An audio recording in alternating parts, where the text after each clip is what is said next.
Vamos a estudiar con Rashi primero y segundo versículos del libro de Bemidbar, capítulo 1, versículo 1 dice: el primer día del segundo mes, al segundo año de haber salido de Egipto, Hashem le habló a Moshe en el desierto de Sinaí, en la tienda de encuentro, diciéndole: censa a toda la comunidad de Israel por sus clanes familiares, de acuerdo a la línea paterna, el número de cada uno de los nombres, a todos los varones por cabeza. Sucede que vamos a encontrar con una pequeña sorpresa, porque el análisis que hace Rashi dice lo siguiente acerca del versículo 1. Dice: el Eterno habló en el desierto del Sinaí, en el primer día del segundo mes, etc. Debido al cariño que Dios profesa a los israelitas, los cuenta a toda hora. Cuando salieron de Misraim, Dios les contó. Cuando una parte de ellos cayó herida por la plaga como consecuencia de haber pecado con el becerro de oro, Dios los contó a fin de saber el número de los que quedaron. Y cuando él decidió hacer que su presencia divina residiera en ellos, los contó de nuevo. En el primer día del mes de Nisan se erigió el tabernáculo, y en el primero del mes de Iyar Dios los contó, como se escribe en este capítulo. Bien, o sea que Rashi nos está diciendo de 3 momentos especiales en los que Dios contó al pueblo de Israel. Sin embargo, el versículo primero, como vimos, no nos está hablando del conteo todavía. En el primer versículo simplemente dice que Hashem le habló a Moshe en el desierto de Sinaí y establece cuándo fue que Dios le habló a Moshe en el desierto de Sinaí, pero no más. Pero Rashi sí se detiene a decir que los cuenta porque eran muy queridos para él y los cuenta de vez en cuando, pero también que los cuenta a toda hora. Bueno, ahora, teniendo en cuenta eso, la pregunta que nos lanza el Humad de Gutnick es la siguiente: ¿por qué ordenó Dios a Moshe censar al pueblo judío? Bien, y Rashi entonces entra diciendo: porque ellos le son preciados, porque los quiere mucho. Entonces, Dios los cuenta todo el tiempo. Pero hay algo más. Rashi debió haber leído, por supuesto, él sabía lo que decía el Midrash acerca de los censos que se le hizo al pueblo de Israel. El Midrash nos dice: el pueblo judío fue censado en 10 ocasiones y nos numera las veces que fueron censados. La primera cuando descendieron a Egipto, en Devarim 10:22. La segunda cuando partieron de Egipto, en Shemot 12:37. La tercera en el comienzo del libro de los números, como estábamos viendo ahorita. La cuarta en relación con los espías. La quinta en los días de Yehoshua, cuando se repartió el país. La sexta y la séptima 2 veces en los días del rey Shaul, en primera de Samuel 15:4 y 11:8. La octava en los días del rey David, eso también está en segunda de Samuel 24:9. Y en los días de Esdras, Esra 2:64. Y la décima en el futuro venidero, eso lo dice en Jeremías 3:3 y el Midrash Tanhumá 9, que es la referencia que estamos viendo. Entonces ya vimos, Rashi se refiere acerca de los censos, de los conteos, en 3 ocasiones especiales. No es que Rashi diga no hubo más, simplemente Rashi destaca 3 ocasiones especiales en las que Dios hizo ese conteo. Pero para aclararnos más el tema, el Midrash nos dice fueron 10 veces. Entonces, ¿por qué recalca la Torá la siguiente frase? Que Dios habló a Moshe en el desierto del Sinaí. ¿Por qué dice que en el desierto Sinaí? Sí, miren, gran parte del libro de Éxodo, ellos ya estaban en el desierto. Y todo el libro de Baikra, todo el libro de Levítico, ellos estaban en el desierto. Según lo que hemos visto, ellos no se movieron para ningún otro lado.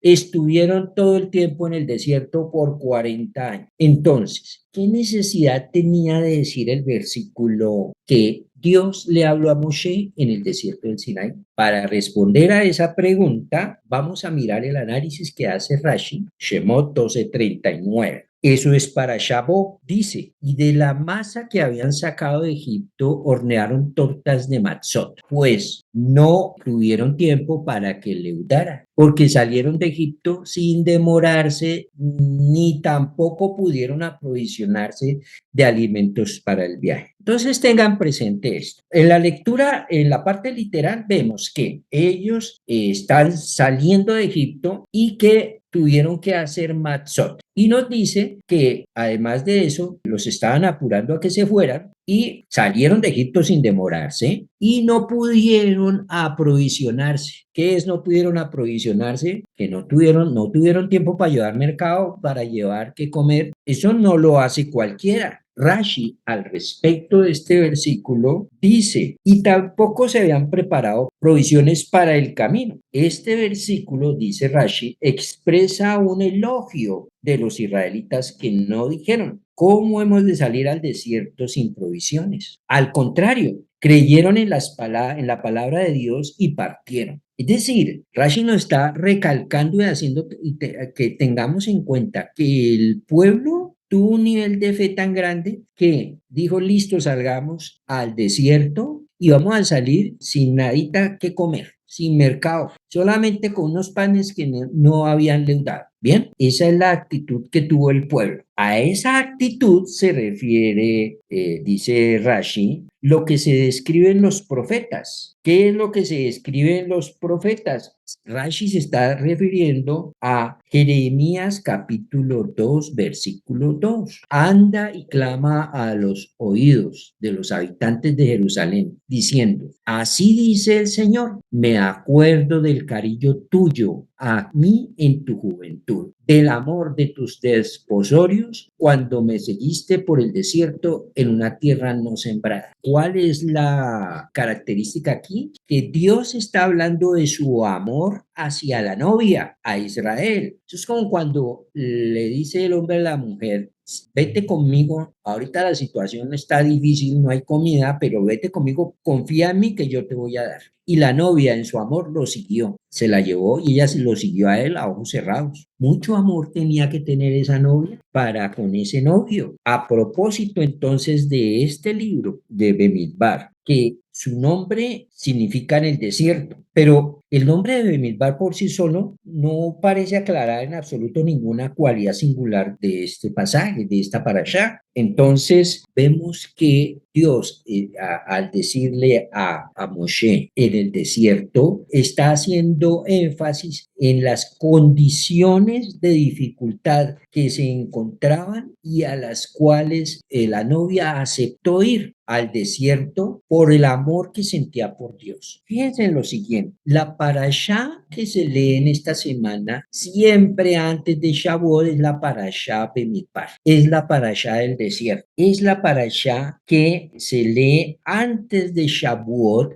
Fíjense también que la lectura del día de hoy de la Haftará también tiene que ver con la novia y el novio. Entonces, ¿qué relación hay entre la novia y el novio y el desierto? Que es un lugar donde se va a expresar el amor entre la pareja. Y Shavuot es la entrega de la Torá. ¿Qué fue lo que sucedió en la entrega de la Torá en el monte Sinaí? Que el novio, que es Dios, le entrega a la novia la carta para matrimonio. Eso se llama la ketubá. Le entrega esa carta y la novia, ¿qué fue lo que dijo? La novia dijo, haremos y obedeceremos. Ese gesto de la entrega de la Torá es el contrato nupcial entre el novio y la novia que se da en el desierto. Ahora, ¿qué representa el desierto? Que la Torá no fue entregada en un entorno civilizado, sino en un lugar deshabitado. ¿Deshabitado de qué? Deshabitado de gente, pero básicamente deshabitado de ideas. El desierto es un lugar de absoluta desolación en el que ningún hombre puede vivir. Así la Torá fue entregada allí para indicar que debemos recibirla sin ningún preconcepto o segundas intenciones. Es decir, tú no recibiste la Torá para amalgamarla a los conceptos que traías, a los conceptos e ideas con los que veníamos contaminados. La Torá se debe recibir para que entiendas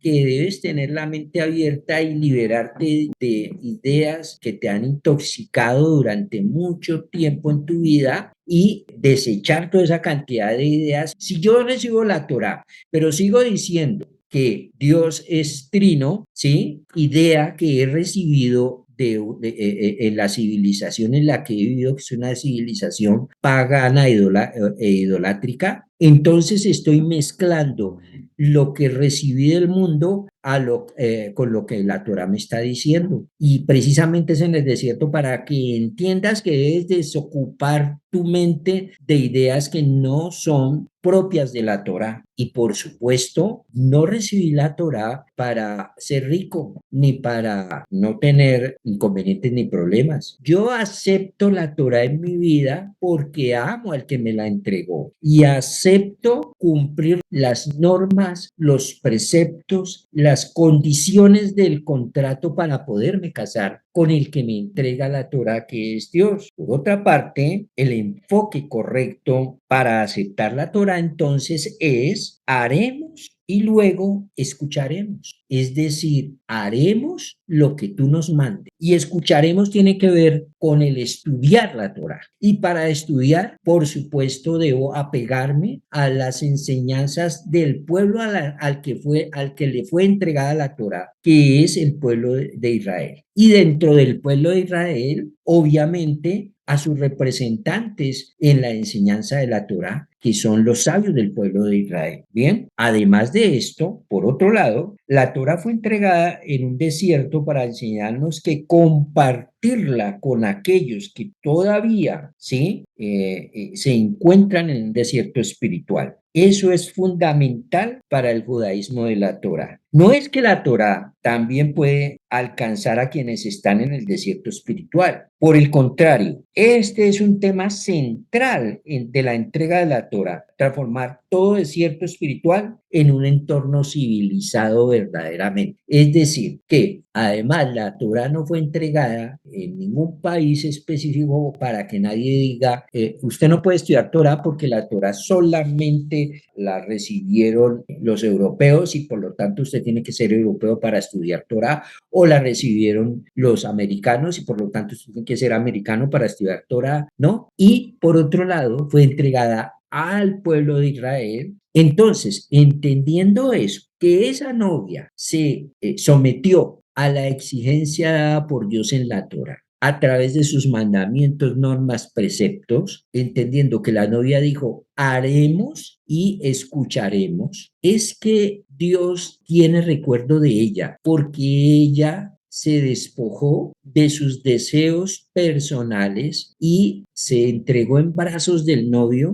Y por eso es que Rashi recuerda este punto en su análisis que hace en Shemot 12:39. Muchos hubieran dicho, sí, ¿cómo no? Y allá que nos vamos a morir de hambre, por allá hasta que usted no me garantice que tengo esto y esto y esto, yo no voy con usted. No, la novia fue con Dios, Israel fue con Dios, aún en las circunstancias que se le presentaron. Eso es un acto de fe, que la novia tuvo la valentía de decir, yo te sigo, tú serás mi Dios en todas las condiciones y las circunstancias que se vengan. Y entonces, conectándonos con la lectura que estamos viendo de la Parashá Bemidbar, es que Rashi dice esos 3 puntos principales en los que Dios los contó. Tenemos que ver que, puesto que el pueblo, que Israel, le son preciados a Dios, que es una situación que es permanente, que es todo el tiempo, entonces Dios los cuenta todo el tiempo. Por ello es que Rashi dice que Dios los cuenta continuamente. Para demostrárnoslo, continúa diciendo, cuando dejaron Egipto, Dios los contó. Esto se refiere al versículo de la Parashá Bo, que dice, los hijos de Israel viajaron desde Ramsés hasta Sucot, Shemot 12:37. Los israelitas partieron de Ramsés a Sucot, eran como 600.000 hombres en pie, sin contar las mujeres ni los niños. ¿De dónde sacaron esta cuenta de 600.000 hombres? Esta cuenta de 600.000 hombres se sabe que no es producto de un censo ordenado por Dios. Entonces, ¿quién contó esos 600.000 hombres? Los contó Dios directamente. Entonces, por ello mismo es que Rashi dice, Él los cuenta continuamente, Él los censa todo el tiempo. Pero, ¿cómo sabemos que el afecto de Dios se extiende hasta el pueblo judío en todo momento? Incluso cuando no actúan favorablemente a los ojos de Dios. Por ejemplo, como lo explica Rashi, cuando pecaron con el tema del becerro de oro. ¿Qué pasó ahí? Dios los contó claramente. Si aún así ellos les son preciados en esa circunstancia, entonces estamos viendo que Dios cuenta a su pueblo porque lo ama. El conteo, siempre que usted vea un censo por parte ordenado por Dios al pueblo de Israel, está hablando de un acto de amor relacionado con la novia y el novio en el desierto. Los contó cuando los sacó de Egipto porque los ama y los precia mucho, son joyas para él, los cuenta aún cuando se portaron mal en el tema del becerro, aún así los cuenta porque aún en esa circunstancia los sigue amando. Y también explica Rashi cuando posó su presencia entre ellos, cuando estaba a punto de hacer morar su Shejinah entre ellos. Era lógico que si el acto de contarlos es un acto de amor entre él y la novia, por lo tanto, cuando él iba a morar en medio del pueblo, cuando su Shejinah iba a morar en el Mishkan, era obvio que los iba a contar. Bien, por lo tanto, podemos ver que el acto de contar está relacionado directamente con el tema del amor y el cariño que Dios tiene hacia el pueblo de Israel. A la pregunta de si Dios todo lo sabe, entonces, ¿por qué ordenó contar al pueblo si él ya sabe cuántos son? La respuesta es el hecho de que Dios lo sepa todo y aún así ordene contar al pueblo de Israel tiene profundas razones espirituales y pedagógicas. Según explican los sabios, aquí podemos ver esa razón, que son demostrar el amor y la atención personal que Dios tiene por su pueblo. Rashi nos dice, Dios los contó por el amor que les tenía, como un pastor que cuenta sus ovejas una y otra vez. Y además, entender que Dios no necesita números, pero el censo refleja su cuidado individual por cada judío, como en Éxodo 30:12, donde se usa la palabra tisha, que es elevar cabezas, no solamente contar. Y lo que vimos en el Midrash Tanhumá, cada censo era una oportunidad para que el pueblo sintiera su valor único ante Dios. Pues hay propósitos prácticos y organizativos con respecto al censo, pero también como enseñanza espiritual de la dependencia de Dios, por como sabemos también que Dios advierte que el censo debe hacerse mediante la cuenta de medio shekel, no contando personas directamente para evitar el tema de plagas. Entonces, como lección debemos aprender que el número no importa, lo crucial es reconocer que la fuerza de Israel viene de Dios, no de su demografía. Un país pequeño que es tan grande como el departamento del Quindío acá en Colombia, Dios lo cuenta porque lo ama y Dios libra sus batallas. Así como fueron contados al salir de Egipto, serán contados y en la era del Mesías, como lo dice Ezequiel 39:14. Entonces, como respuesta definitiva a esa pregunta, contar no es lo mismo que informarse. Dios no ordenó los censos para saber cuántos eran, sino para elevar espiritualmente al pueblo, es decir, mostrar su importancia, enseñar humildad usando el medio shekel y prepararlos para las circunstancias que se venían. Como dice el Malbim, Rabbi Meir Leibush del siglo XIX, el censo era un acto de kedushá, de santidad y no de estadísticas.